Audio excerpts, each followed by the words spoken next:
Et je rappelle d'ailleurs votre livre, le journal, que chacun peut lire comme ça ou feuilleter et lire quelques aphorismes parfois. Il y a deux chiffres qui se sont télescopés ces 24 heures.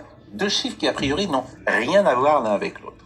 Le premier, c'est la dénatalité. C'est-à-dire qu'on n'a jamais fait si peu d'enfants en France, 660 000 bébés l'année passée. Ce chiffre est en baisse de 2,2%. Jamais on n'a fait si peu de bébés en France depuis 1945. Et l'autre chiffre, c'est la cocaïnomane. C'est-à-dire que depuis 6 heures ce matin, c'est une dépêche qui était datée de 6 heures, on a appris que 1 100 000 personnes ont pris de la cocaïne en France en 2023. Je sais pas d'ailleurs comment le calcul est fait.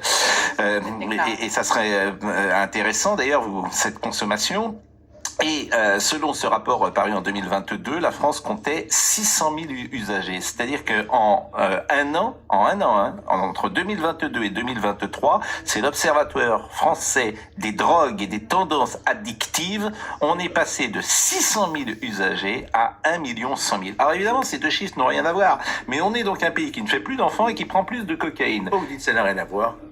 Parce qu'a priori, ça n'a rien à voir. Donc si vous ajoutez le nombre d'animaux domestiques, et on n'en a jamais eu autant en France aujourd'hui, donc on est un pays qui va se résumer à des chats, des chiens et de la cocaïne. C'est un raccourci.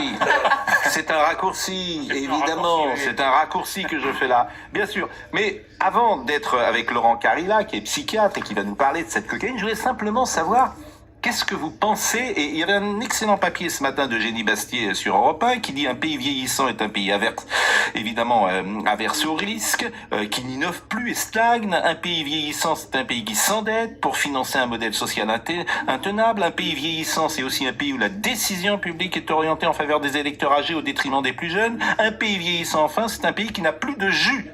Voilà ce que disait Eugénie Bastier sur Europe 1. Parallèle, mais je pense, voilà, ces deux chiffres sont dans l'actualité, mais je pense pas qu'il y ait un rapport de l'un à l'autre. Simplement, ils illustrent ce qu'est la société française aujourd'hui. Voilà, c'est un paramètre, un critère.